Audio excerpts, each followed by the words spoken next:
What if your best competitive advantage didn't come from technology, but from your customers? Today, I'm talking to Bron McCall, the founder of Bricks Advisory and the former tech lead for at AWS, Extra Space Storage, and many more companies. Bron's going to share how customer advisory boards and executive relationships that he's built over the years can really unlock growth, build competitive moats, and give leaders a serious edge. Bron, really good to see you and thank you for being here. Yeah, thanks, Irene. I'm glad to be part of this. And cabs are an interesting topic, and I'm sure there's a lot of great insights in your book that I'm excited to learn more about. Bron, you've been on both sides of the table. When I met you, you were at Extra Space Storage running IT. Or as the CIO. You were at many other companies such as AWS. So you've been on both, Flying J. I'm just curious, what side do you like to be on the vendor side or the customer side? And there's no wrong answer. I'm just curious. Yeah, I actually like being on the customer side, especially with a cab that's well run. There's so much value that you can extract out of a cab. I found certainly you get the influence of your voice for product roadmap direction. I've seen that play out with various cabs that I've been on for sure, and seen the value in that. You get that executive connection. It reminds me of this quote I love, that build relationships before you need them. And that's absolutely true. If you build the relationship with those executives at your, whatever cab, the company that you're a cab member of, hopefully you don't need to leverage those relationships, but I have had times where I've had to, whether it's been a problem or whether it's just to escalate a issue or whatever it might be, but super, super valuable.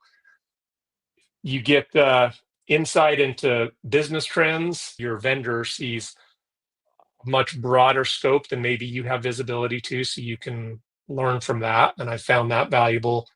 Lastly, I'd say the peer networking. I've met so many of my peers that are part of these cabs, many of which I am still in touch with today. That's great. And I've, at various times reached out to them individually to, maybe I'm have a challenge that I know that they had went through and can learn from their experiences. So I have found them to be, really, really valuable from a customer perspective.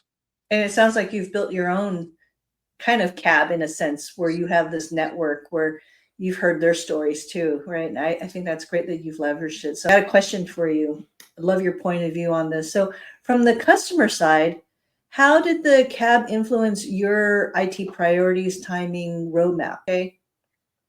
Yeah, I mean, certainly there's been times where maybe because I was part of the cab, I got to see a little further ahead.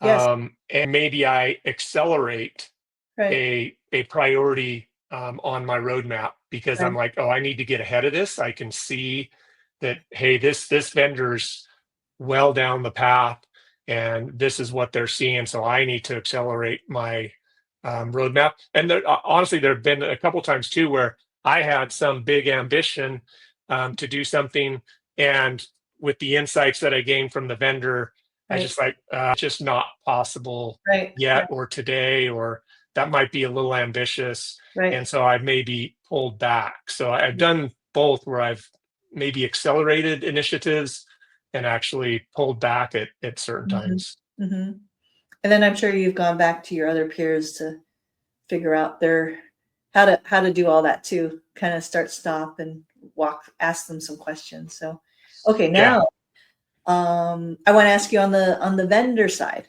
So from the vendor side, I know you were at AWS. I know you were invited to speak a lot at the cabs. I know you weren't running them per se, but you were a speaker. Did they help you validate any of your strategies, your needs as being someone on the vendor side? Did it help you build these long-lasting relationships with your clients?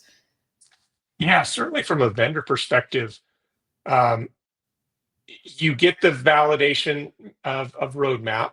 Hmm. You find out what's important most, to the customer. I mean, there was times where we were really excited about something, and when we put it in front of the customer, they're like, interesting, but we're really more worried about this. Right. Yeah. So sometimes, just knowing that, hey, yeah, and I will tell you, if you know anything about Amazon and AWS, Yes. the customer obsession is absolutely true. The customer does drive so much of the Yes. product Yes. at AWS. It's Yes. absolutely true. Hmm. Listen to the customer a lot. And then, like you were saying, though, there's relationships that you build with those customers Right. where you can reach out to them, even you know informally outside the cab, just pinging them, asking them quick questions, and gain quick insights rather than waiting till the next quarterly meeting or something. So there is a lot of value from a vendor perspective that I saw. Hmm. Uh, Building those trusted relationships with customers, and then, of course, there's one of the things that I did have some visibility to is your customer too will often they'll do a lot of proof of concepts and like testing of things. If these really great customers, they're Hmm. not afraid to go and try something. They may not, they're not going to put it in their Right. production Sandbox. system, but Right. they're all about trying things for you, and actually helping test some of your Hmm. things that you're working on. Yeah. And I often see that cab customers, because they've built the trust and they understand the executives, the mindset on the vendor side, that they're willing to take that time to be beta or even co-designers Yeah, of new. absolutely. And So I've been on both sides of that. yeah, yeah, I know you have, and it's good because that's why you're here, because I really liked how you called us out politely, of course, in our customer advisory board in Monterey. So thank you for doing that. Okay, so since you've had this rare vantage point of being both on the customer side and the vendor side, has this perspective influenced you, how you advise executive, your projects now? Can you share an example of that? Do you have anything that you wouldn't mind sharing with us? Yeah. So today now, as I advise my clients Hmm. on their IT strategy, I certainly talk to them about the value in building partnerships with your key technology partners, um, and to not that to help them understand the value in being, if you're invited to be part of a cab, Hmm. coaching them on the value that they can extract from that. Hmm. There's one example where they, I advise them that, look, there's tremendous value, and after he had went and got to fly up to Redmond, let's say, Hmm. and the connections that he came back and told me about, and what he heard, and those executive relationships that he built, and the insights that he gained were just fabulous. Hmm. And so, yeah, I tell them that there's building those relationships, like I spoke about before, are extremely valuable, Hmm. and it's amazing what how much free advice you can get Yeah. out of those Yeah. relationships. Free Uh, PS in a yeah, sense, right? The engineers will get on a call. It's really hard to quantify that, but you can get access to a lot of people that you would have never gained. and free. I mean, I've been part of cabs where I mean, free training for your team. I mean, they're Yeah, more than willing to we spend an offer hour that. with your Mhm. team and train them on a particular subject or product. Or so Mhm. yeah, there's a lot of free value you can extract from Right. these, if you put forth the effort to be part of it. Right. So in your past transformational projects, I know at Extra Space Storage, I know this from a fact because I worked with you while you were on the cab. Were there any aha moments? And maybe even if you want to talk about your clients today, are there any, like when you're building these big projects, you're needing to really communicate. Being a communicator is so important. How do you communicate back up to management to make these decisions? How do you move quick? I just wanted to know, do you have any aha moments that you'd like to share of how you kind of built that together and how you got everyone to go, oh, we can do this? Like, we didn't know we could really digitally transform this way.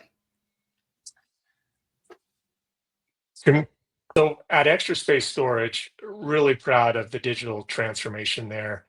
And I think the aha moment was when really the full executive team understood the value of what this new customer experience that we were building Mm, brought to the organization. When I first got there, the self storage industry, the customer experience was just absolutely horrific. It was right. it was very old school.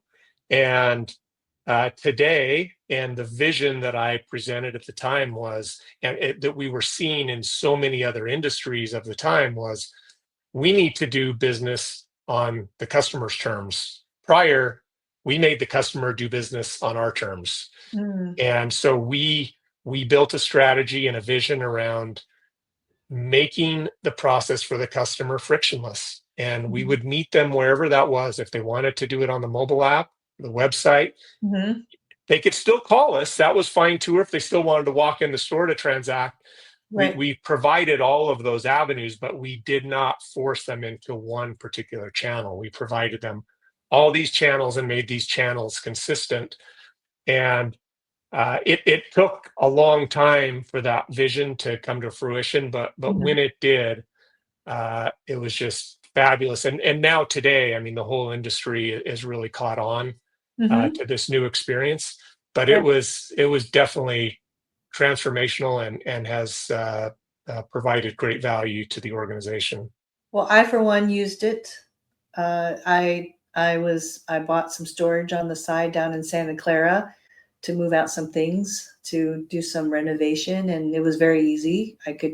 So I used the app. I got texts, when I could, go and get Yeah. access. So yeah, so it was great. I can attest it was very smooth, and I can pick, just like you said. I could have gone in if I wanted, but I just chose to do everything over the app. Yeah, it's frictionless, right? Yeah. And so today, as I work with my clients, that's the type of vision that I like to talk to them about. I like to Mhm. understand, what are you trying to achieve with your business? What are your Mhm. business growth goals or transformational goals? Mhm. And how, often for these organizations, IT is somewhat of a headwind for them to achieve those Yeah, goals.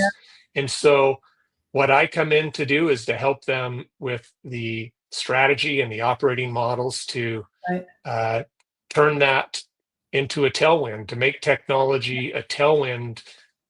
It should be pushing the business forward rather than holding it back. And so, uh, number one thing that I want to understand when I first start talking to a client is Mhm. understand their business and their goals and what they're trying to achieve. Mhm. And then the technology is easy after that. Mhm. It's really understanding, where do you want to go.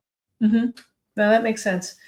And well, I think you also helped us quite a bit during the cab with our roadmap. So thank you for that. Because I think you were probably one of the second largest customers in the United States who really went to the retail, down into the retail. And also you Yeah. did a lot of SMS texting, um, you built all that out. You were really early on that. And then also the chats. So thank you. You really helped us there at Ring Central. Yeah. Ring Central was pivotal to a lot of that transformation for sure. Mhm. Irene, I have a question for you. So you've seen, I've been part of a lot of cabs, but you've run many cabs, and I'd be interested from your perspective how these organizations see the value, the competitive value of having a cab. Right. Well, a lot of times people go, "Oh, we should have a cab." A VC advisor say, "Oh, you should have a cab," and people have a cab. But I think if you want to look at some of the really bigger companies, the billion-dollar companies, say like ServiceNow, Oracle, Salesforce, AWS, really thinking long tail, really thinking about building a relationship with their customers, is with a cab. And so maybe the first year, let's just, for example, take a first year, they're trying to, the new executive team, roadmap, they're moving fast, they're growing. So they need to check in like, hey, Bron, is this the way of validating our strategies? Is this the roadmap? Would you use this? And, the advisory boards, yes, no, yes, no. And, oh, we've seen your competitor look at these things are offering, why aren't you doing that? And then there would be this discussion, and there would be a deeper discussion, and then there would be a lot of aha moments like, the executives might go back and say, well, a lot of people really wanted that, and we were thinking we didn't need to build that. And actually people are saying, why don't you build it? So in other words, that helps with competition. But as you keep building out your program, it's not just a one and done. It's not just every year people just show up. You think about, how can we build a deeper relationship? How could we build co-design? Let's listen to our customers' needs. What's keeping them up at night? This could be a formative strategic partnership with people. It's not just, or with customers.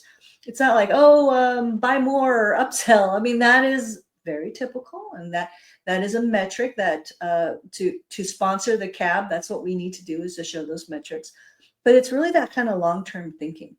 And when you make an investment as a customer, you're thinking, okay, who is this company? Who's backed behind it? Who are the leaders? Should I spend time? Should I have my team spend time dabbling, using the product, beta testing? And this helps with building the vendor's industry dominance, because now they're spending way more time with the vendor than other vendors. So say a new vendor, maybe a new SaaS-based product comes knocking on the door. We can do these things better, faster. And they're like, no, sorry, we've been customers for 10 years with this. No, but this is legacy.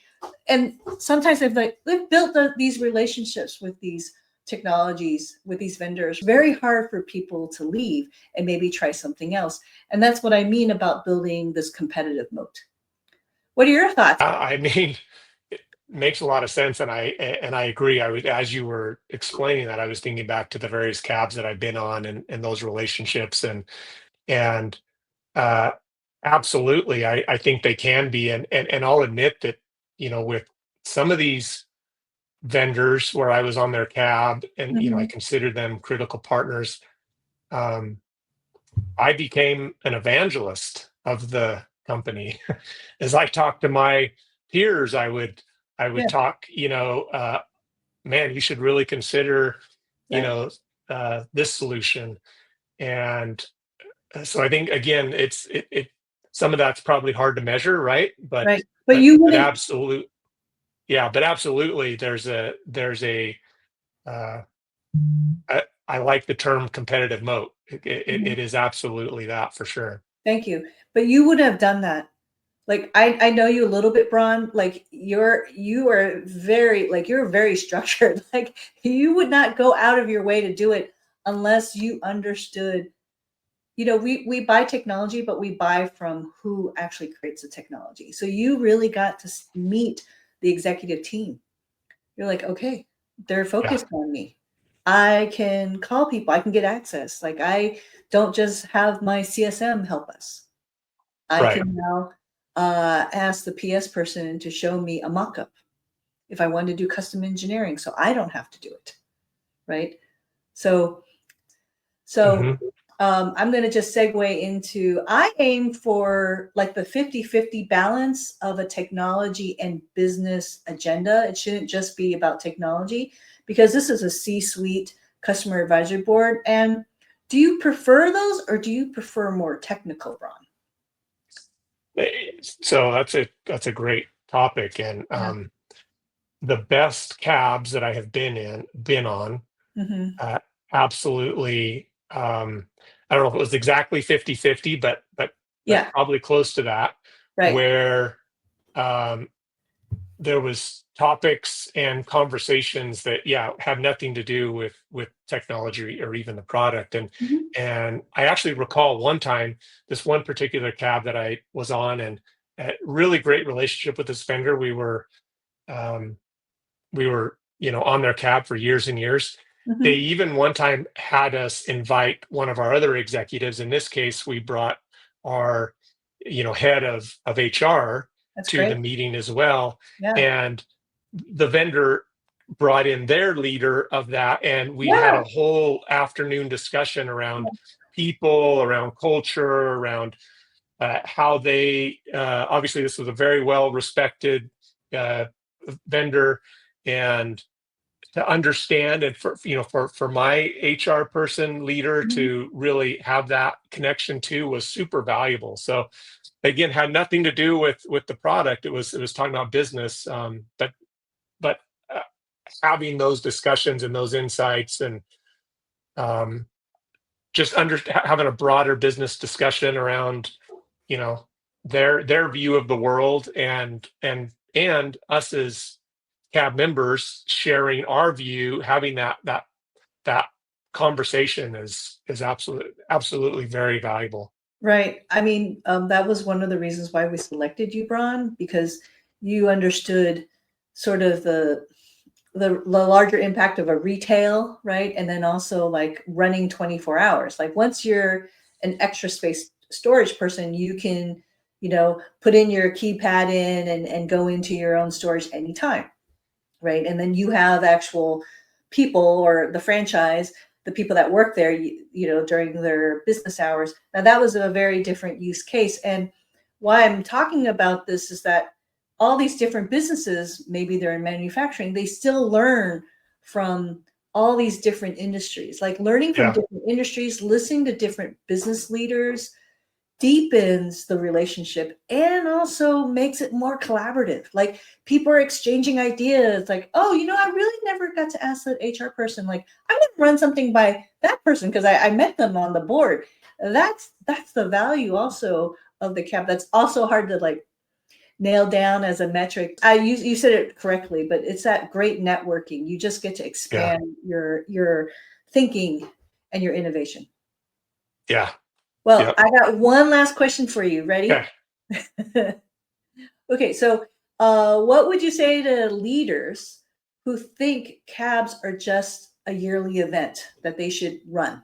They should have these business conversations. They should share um, how they run their business. They should have the cab members come prepared, with maybe some pre-work on, Hmm. hey, we're going to have a discussion around this. We'd love to get everyone's perspective on, especially in today, there's so much change going on in the world. Have every like a cab that I'm on currently.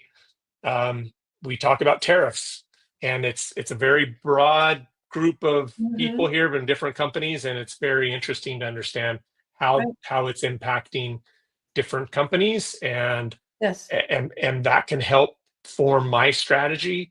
So I think having, taking it beyond just presenting roadmaps and making it a discussion is is probably one of the more valuable things that I've gotten out of these cabs. Well, thank you. No, I have to tell you, this one executive that I know did talk about their tariffs situation because they produce in China. But a year Mm, ago, they thought about expanding And so they went to Vietnam and Thailand. And now what they do is, right, they have now their relationships, just like what you said, build your Yeah. relationships ahead of time. They did that. And once they started hearing in the news about that, they started to turn on those fab units.